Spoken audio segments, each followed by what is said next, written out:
Hey, and we're back with another episode of Before You Buy, the show where we provide straight-up gameplay and our first impressions of the latest games. As usual, it's me, Jake, and today we're talking about Remnant 2.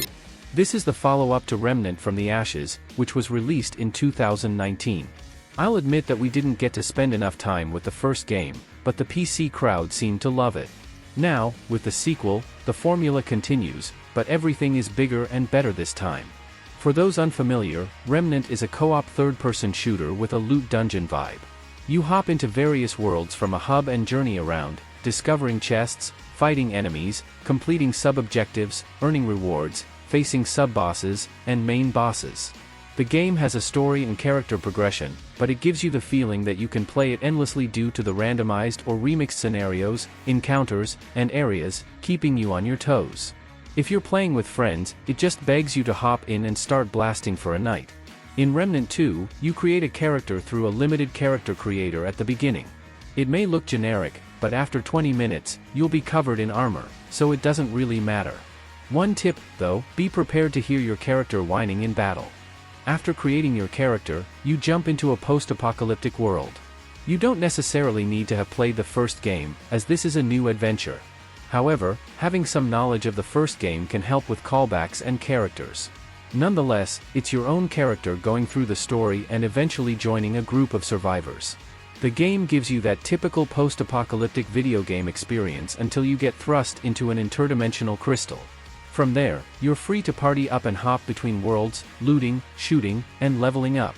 Occasionally, you'll return to hub worlds to craft new weapons, upgrades, and spend your earned currency on other enhancements. The story didn't impress us much, it feels somewhat generic at times, but it has its moments.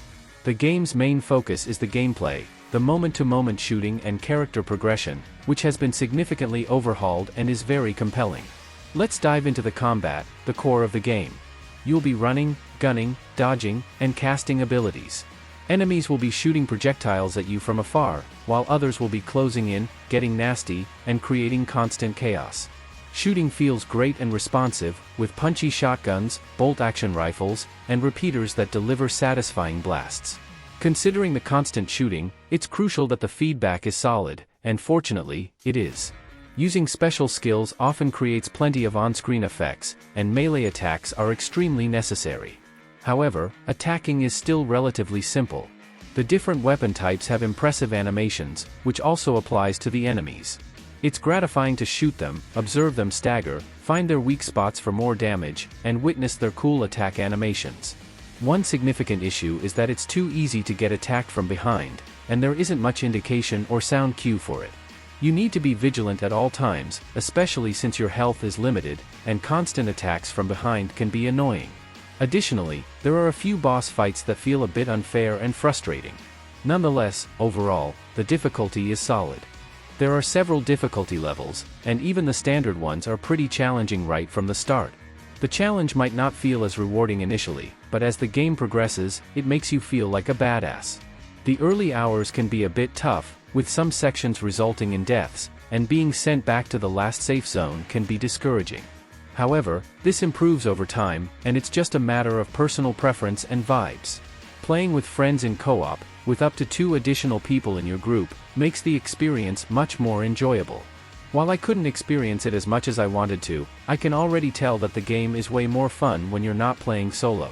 It's entirely possible to play solo, and I mostly did, but the real strength lies in character building and having multiple characters doing crazy stuff together, all gunning at a boss, creating your own adventures.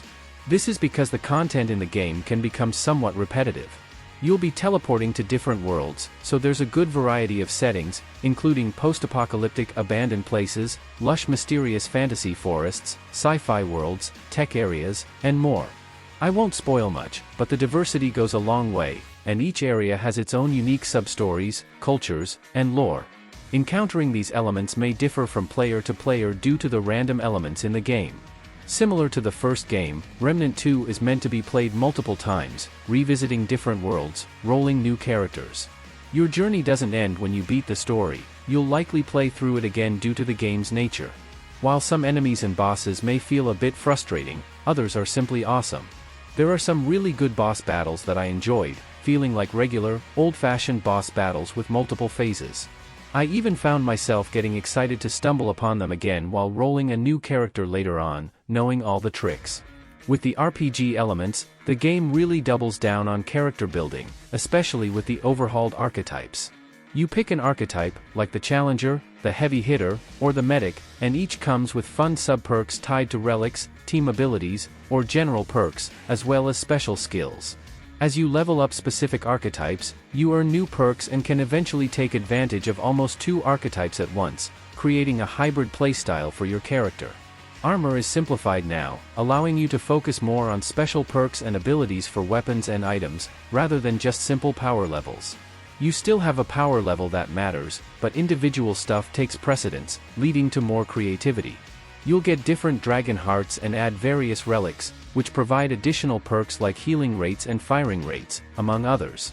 You also have an amulet with a usually powerful active perk, as well as 4 ring slots for even more enhancements. Combining these features with archetype perks and everything else makes you a perk-stacked monster, and micromanaging them is really fun. Many of these perks feel meaningful and not just like throwaway RPG numbers going up by 1. I can't emphasize enough how you can become a powerful force by investing more hours and progressing through the game. As you level up, you also unlock trait points that you can use for health, endurance, cooldowns, and other things, which makes your character even more versatile. This freedom is welcome, especially since trying different weapons in the early hours can be expensive from vendors. Overall, we've only scratched the surface with this game, considering its expanded, combinable, buildable archetypes, random elements, and potential updates and additional content. If it's similar to the first game, this could lead to a completely different experience a year from now. But the base game is solid, and I'm curious to see what hardcore Remnant fans think, as some have played the first game for hundreds of hours. While there may be some issues here and there, the game feels like a genuine Remnant sequel, which fans will likely enjoy. I'm looking forward to seeing where it goes. As a solo player, I played before release, so I'm curious to see how the community receives it and what they think. I may be off, but during our experience with the game on 2 PCs, we haven't encountered any red flags. But that's it for now.